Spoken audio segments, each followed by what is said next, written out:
Hey everybody, this is your Right Geek, honorary man king, and leader of the Awkward Cough Squad, here with my weekly video.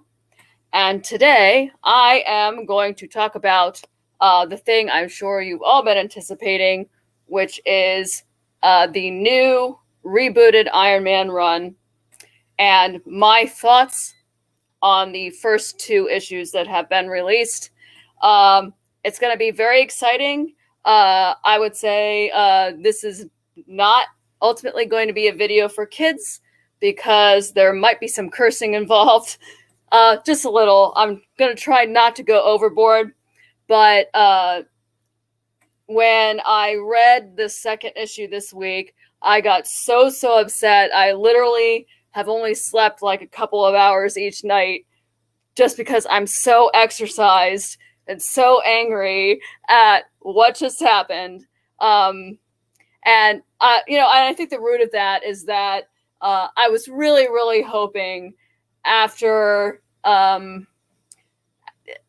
basically a decade of getting crap Iron Man material from Marvel, I was really hoping that the new team would actually be able to give us something that was actually worthwhile. And when I read that first issue, the first issue of the Cantwell Iron Man was actually it was not that bad. Maybe a little boring. There wasn't a whole lot that happened in it, but I thought since it was loads better than Dan Slott's run, I thought maybe we were pulling out of the tailspin and we were getting some Iron Man content that might actually turn out to be good. I was willing to give it a chance because I'd heard from people that this particular writer at least had some modicum of talent. So I had some high hopes. And when I read the second issue this week, my hopes were dashed so completely that I just got very emotional. And I'm still very emotional now, as you're going to see as I go over my thoughts about this run so far, and particularly about that second issue. And you're going to see that you're listening to someone who has read basically every single comic entitled Iron Man, from all of the Tales of Suspense initial Iron Man stories all the way up to Dan Slott's crap run. So you're gonna. All right, let me just get into it, because you're going to hear that I have some knowledge that can really challenge exactly what happened in this second issue, and we're going to go through that together. So, okay, the first thing I want to say, what I want to say is that it really is a tragedy that the second issue of this new Iron Man reboot made me angry, because there are things in this run that are actually quite wonderful and quite beautiful. Wireless color. Sorry about the phone call. I can't do anything about that. Call from wireless color. Now, damn it. Call from wireless color. Stop. All right, sorry about the phone call. Sorry that it's disrupting the stream. Anyway, so, as I was saying, it is a terrible tragedy that it pissed me off so much, because this new run actually brings a lot to the table. So, first of all, we have the covers, the main covers, which are being done by Alex Ross. I am a huge fan of Alex Ross's art, and these covers, as you can see, here's the cover for issue 1 right here, and then this cover for issue 2 was equally awesome. These covers are just gorgeous. Like, they are absolutely, I want to have prints of them to put in my Iron Man cave, because they are absolutely stunning covers. that right there is a cover. That's something that's going to make me want to pick up a book. That, in fact, is kind of activating a dilemma. Do I want to actually give Marvel money to get some physical copies of these books just for the art? That's a question. Maybe that's a question you can help me resolve here as I'm going through this. So the covers, we have the Alex Ross covers, which are absolutely beautiful. We have the new armor design, which was also done by Alex Ross. And I really like this armor design. I like the retro feel of it. I like that the suit is simpler than suits of the recent past.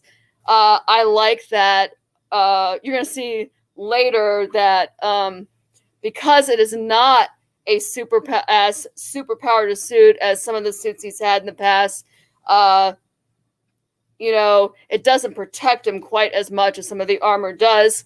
I like that. I like that he is now more vulnerable because of this more basic suit concept. And it looks great. I like it. I like that retro feel. And just in general, in this run, the interior art by Cafu and colorist Frank D'Amata it's beautiful. It is beautiful eye candy. So here's a splash page. This is from issue 1. That's fantastic. That is fantastic art. Here we have another page here, also from issue 1. I love it. As you can see, it's really wonderful to look at. It's so beautiful. This one, we're going to talk about this bitch later. But yeah, this one, again, beautiful. This is from the beginning of issue 2. I mean, this is just fantastic. It is pretty eye candy. That's the kind of art that you see throughout both of the books. And that's good because comics is a visual medium. So on the visual aspect of this medium, this run is banging on all cylinders. The artistically, it is an absolute success. A+. But okay, so the problem I'm having is not with the art. The art is absolutely perfect. The problem I'm having is with the writing. Now, I will give Cantwell credit on one thing. I don't think there's anything inherently wrong with the midlife crisis idea when it comes to Tony. I know some other people on YouTube have sort of complained about that concept, but I think for Tony, it actually fits. Based on my reading of Iron Man comics, and once again, remember, I have read everything from the very beginning of the Tales of Suspense run all the way up to Dan Slott stuff. Anything named Iron Man, I've read it. So based on my reading, Tony has always had kind of an unstable self-concept and one hell of a depressive streak. So him kind of moping around and wondering, who am I? What do I want to do with my life? That's actually that's not off-brand for him. That's actually pretty usual for him. Fundamental to his established personality is a creeping worry that, at his core, this is from my write-up on my blog, he has nothing real to offer, that beneath the armors and facades there is only emptiness, that for reasons of self-protection, he has cut himself off from human intimacy so completely that he is now incapable or unworthy of love. These are the inner kind of fears of inadequacy and unworthiness that live inside him. So I have here in my blog write-up this panel, which was from Iron Man 36. This where he declares, Iron Man, you're nothing but a man of straw. This is actually this is not an unusual thing that happens in Iron Man canon. He basically declares himself empty, that all the Iron Man is a disguise for his own emptiness. So because of that fear that he is empty, that he is unworthy, moments of crisis and radical reinvention happen in Iron Man canon a lot, actually. As Tony's struggling to fill that hole that he perceives, that ache, that inadequacy that he feels inside him. And sometimes those crises will manifest as him trying to quit being Iron Man. Sometimes it will manifest in him like making a radical change in his company. And you can even argue that the fact that he keeps retooling his armor is part of that whole, inconstancy and reinvention motif. But anyway, whether we're talking about his armors or his lifestyle, Tony has wondered over and over and over again who he actually is and what he actually wants to achieve, and has thus kept himself in a constant, almost manic state of flux. So we have here, for example, this is also from Iron Man 30. These two are also from Iron Man 36. This is one of those instances. Iron Man's controlled Tony Stark's life long enough. He's giving nothing but grief and frustration. Moratoriums are pretty popular these days. Now I'm declaring a moratorium on death, on the living death of Tony Stark. So I pulled this. This is an example of him deciding that he's going to quit being Iron Man in a moment of crisis. Then I have here from Iron Man 50. This is him talking about reordering hhis priorities in his company. We have too long been synonymous with war research and weapons. So again, this is evidence that Tony likes to, canonically, Tony is kind of a manic guy who has moments of personal crisis quite a bit, and is always trying to. He's in this kind of perpetual state of trying to find himself. Who is he really? What does he really want to achieve in the world?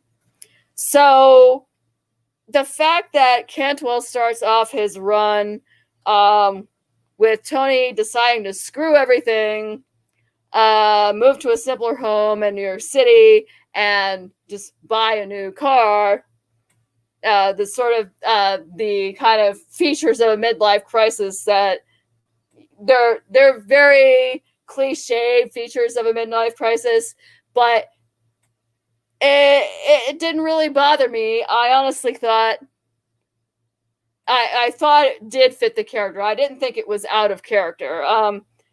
The execution again was a little bit boring and dreary. I would say if you want to, I think it's better to start a new run on a character with something a little more action oriented, and then start doing the character things in later issues, just so you can start off with a bang and not have the readers go, oh, is this what it's gonna be? Just long, dreary, just boring, dreary panels of Tony trying to find himself. I'm not sure. I'm not sure I'm sold. So the lack of action in the first issue was a definite flaw, but there was nothing wrong with the characterization, really. Not in issue 1. Like I pulled this one from issue 1, where we have Tony talking to Hellcat. You're right, I am confused. It's easy at first. A man builds a suit, a man decides to help people. Then a man has a company, a mission.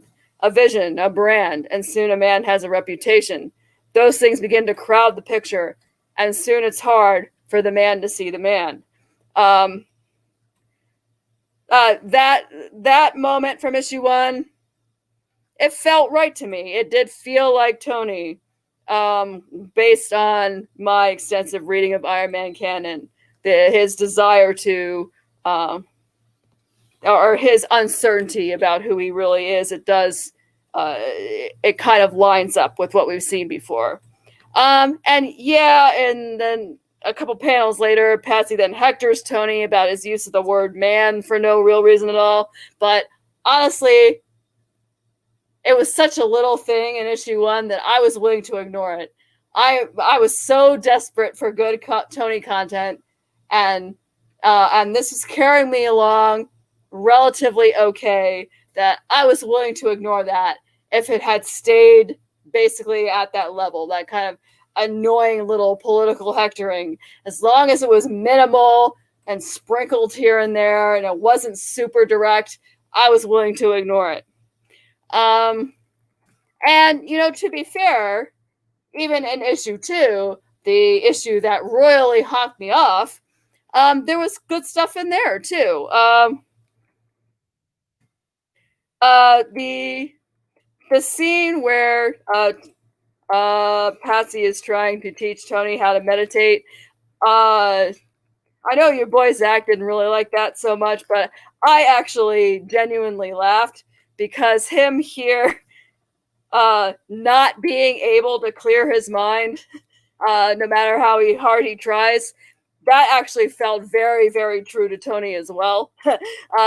Yeah, of course, he is easily distracted and he can't shut his brain off. That is part of his character. So, him saying, I can't stop thinking, I'm thinking too much. Tony, relax. That I actually laughed. That was very, very Tony.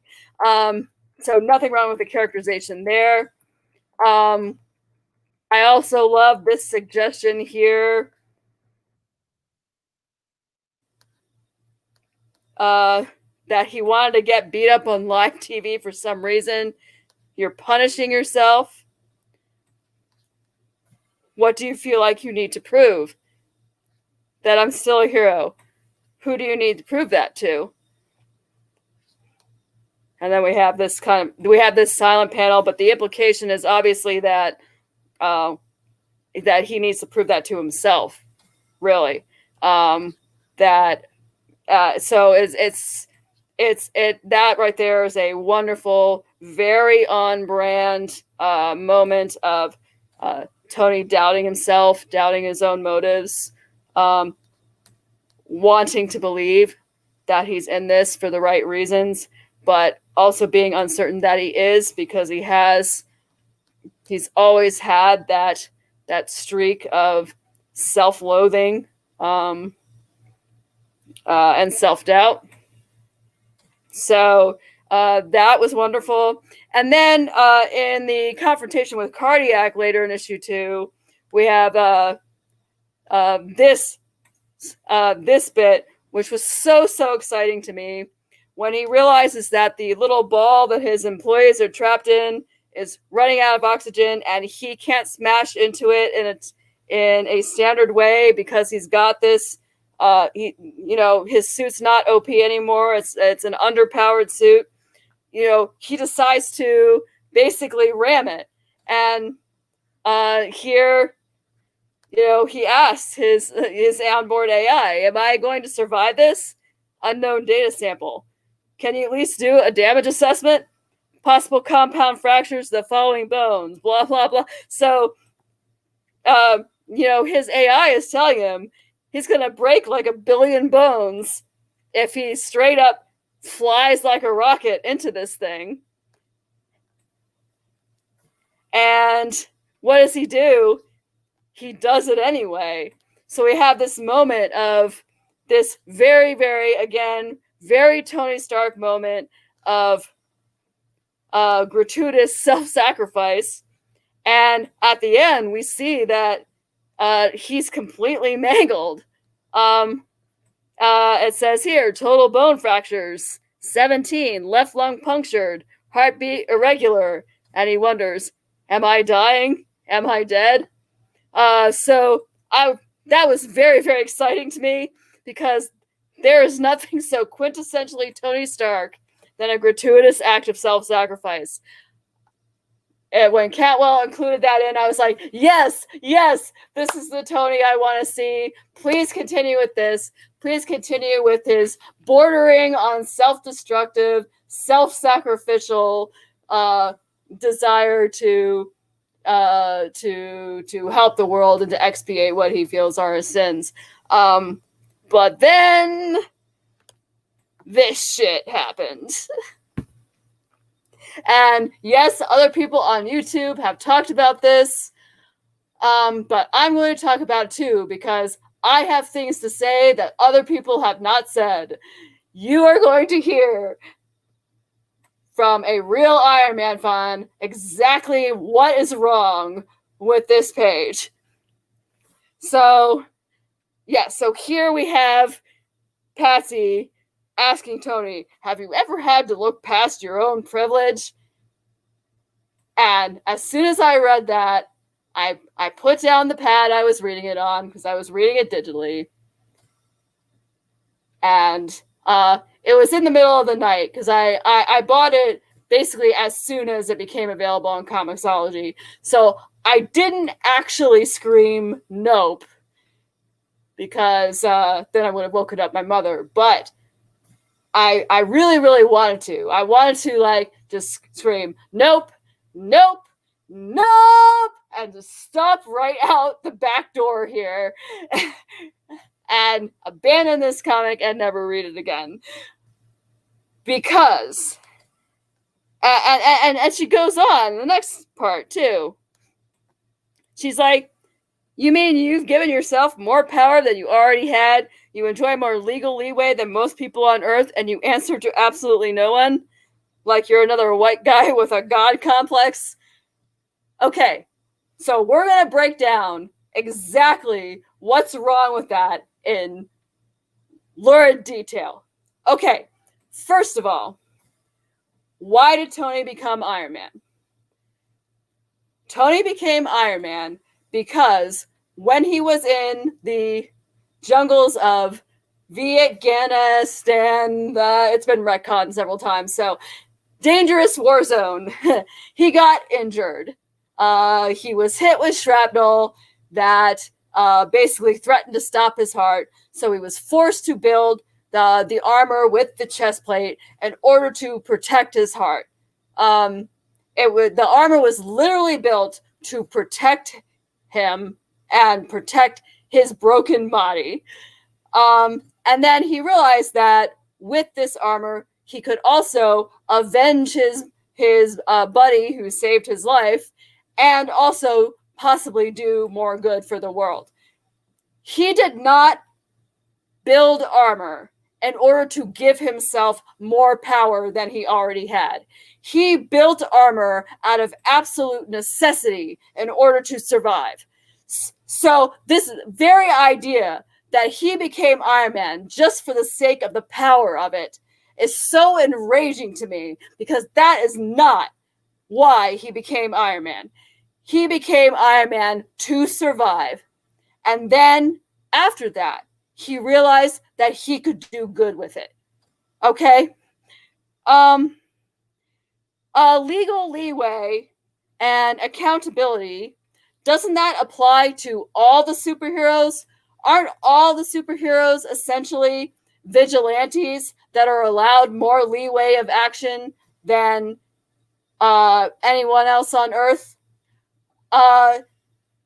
Why does this apply to Tony only? Why are we attacking Tony for the leeway that he has as a superhero when other superheroes also have that same freeway, that same freedom, and that same leeway? Okay, and then let's talk about the looking past the privilege thing. Because, oh my gosh, do I have so much evidence that of the wrongness of him never looking past his privilege. Screw you. No, fuck you with a cactus. Yes, It is true that Tony does fit the actual non-ideological definition of privilege. He's written as a character who comes from an established old money family, and he's never really wanted for anything. He's gone to the best schools. His life is pretty comfortable economically. Economically, not so much emotionally, but certainly economically. But here's the thing. He knows that. He's always known that. You're talking about a guy who is out there entertaining orphan hospitalized children literally 2 seconds after he became Iron Man. And here we go, documentary proof. This is from Tales of Suspense number 41. Now remember, Tony Stark, the character, was invented in Tales of Suspense number 39. So literally 2 issues later, here's Tony Stark as Iron Man. He's taking time out of his day to entertain children at a hospital using his Iron Man powers. 2 seconds after he became Iron Man, he is serving his community. You're also talking about the guy who has a charity foundation. Here we go. Documentary proof from 82. I hate to disappoint you, Miss Gilbert, but the Iron Man Foundation was begun a number of years ago, before establishing funds to aid underprivileged ghetto children even came into vogue. So he has a charity foundation. He's out there putting his money out there to help people who are less fortunate than he is. And he does that throughout his entire canon from the very beginning. You're also talking about a guy who saw a suffering blind kid in Vietnam, and he actually cried because he felt that his military work might have contributed to that child's suffering. Documentary proof from issue 78. And the boy, who most likely didn't understand the meaning of words like communism and democracy, clung to the back of a man his fingers told him was made of iron, and thought his fingers must be wrong, for didn't his ears tell him that the metal man was crying? Okay, again, a guy who cries over the suffering of people in other countries whom he feels responsible for hurting is supposedly a guy who has never looked past his privilege. You're also talking about a guy who freely spends his money to fund others' utopian ideas. So we have here from Iron Man Annual number 3. This is a guy who was trying to build like an environmentally, a green city called Omegaville. And here's Tony saying, SI will put up the funds to rebuild Omegaville.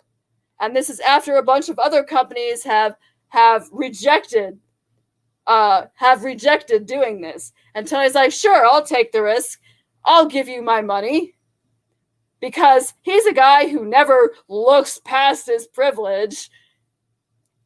Right, okay. And then you're also talking about a guy who goes out there and stumps for rational environmental conservation, like in Iron Man 31. Here's him sharing with an assembled audience his dream of a world that is more technologically efficient and is therefore more green. It's him presenting a vision of a world where we can solve our pollution issues and our environmental issues through the application of technology. And he's very passionate about that. But, apparently he's someone who has never looked past his privilege once in his life. So, in short, throughout Iron Man canon, you're talking about a guy who has been looking past his privilege his entire superheroic life. Clap warning. Noblesse oblige is as fundamental to Tony Stark as his alcoholism, his technological genius, and aforementioned feelings of worthlessness. Have you ever looked past your privilege? Yes, you bitch! He has. His entire life has been about looking past his privilege.